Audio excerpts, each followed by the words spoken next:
ಎಲ್ಲರಿಗೂ ನಮಸ್ಕಾರ. ಮಕ್ಕಳನ್ನು ಮೊಬೈಲ್ ಅಡಿಕ್ಷನಿಂದ ಹೊರಗೆ ಕರ್ಕೊಂಬರೋದು ಹೇಗೆ ಅನ್ನೋದನ್ನು ನೋಡೋಣ. ಮೊದಲನೇದು, ನಿಮ್ಮ ಮಕ್ಕಳನ್ನು ಹೊರಗಡೆ ಸುತ್ತಾಡೋಕ್ಕೆ, ಆಟ ಆಡೋಕ್ಕೆ ಕರ್ಕೊಂಡೋಗಿ. ಹೇಗೆ ಅಂದರೆ ನಿಮ್ಮ ಮೊಬೈಲನ್ನು ಮನೆಯಲ್ಲಿಟ್ಟು. ನೆಕ್ಸ್ಟ್ ಏನು ಅಂದರೆ, ನಿಮ್ಮ ಮಕ್ಕಳಿಗೆ ಊಟವನ್ನು ಮಾಡಿಸ್ಬೇಕಾದ್ರೆ ಮೊಬೈಲ್ ತೋರಿಸೋದನ್ನು ಬಂದ್ ಮಾಡಿ. ಕತೆ ಹೇಳೋಕ್ಕೆ ಶುರು ಮಾಡಿ, ಹಾಡನ್ನು ಶುರು ಮಾಡಿ, ಅಜ್ಜಿ ಕತೆ ಹೇಳಿ, ಅಜ್ಜನ ಕತೆ ಹೇಳಿ. ಹೀಗೆ ನಿಮ್ಮ ಮಕ್ಕಳ ಮೈಂಡ್ಸೆಟ್ ನಿಮ್ಮ ಕೈಯಲ್ಲೇ ಇದೆ, ಅದನ್ನು ಚೇಂಜ್ ಮಾಡ್ತಾ ಹೋಗಬೇಕು. ನಿಮ್ಮ ಮಕ್ಕಳ ಮುಂದೆ ಸಾಧ್ಯವಾದಷ್ಟು ನೀವು ಮೊಬೈಲ್ ಯೂಸ್ ಮಾಡೋದನ್ನು ಕಡಿಮೆ ಮಾಡಿ. ಯಾಕಂದರೆ ಮಕ್ಕಳು ನೋಡಿ ನೋಡಿ ಕಲಿಯುವಂಥದ್ದು.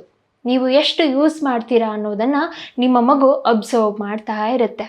ನೆಕ್ಸ್ಟ್ ಏನು ಅಂದರೆ, ನಿಮ್ಮ ಮಕ್ಕಳಿಗೆ ಎಕ್ಸ್ಟ್ರಾ ಕರಿಕ್ಯುಲರ್ ಆ್ಯಕ್ಟಿವಿಟಿಯಲ್ಲಿ ತೊಡಗಿಸ್ಕೊಳ್ಳೋಕ್ಕೆ ಸ್ಟಾರ್ಟ್ ಮಾಡಿ.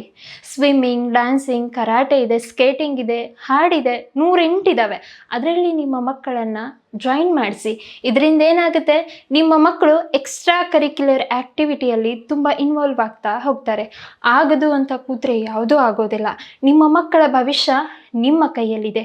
ಒಂದು ಚಿಕ್ಕ ಹೆಜ್ಜೆ ನಿಮ್ಮ ಮಕ್ಕಳ ಭವಿಷ್ಯವನ್ನು ಬದಲಾಯಿಸುತ್ತೆ. ಒಂದು ಹೆಜ್ಜೆ ಆರೋಗ್ಯದ ಕಡೆಗೆ.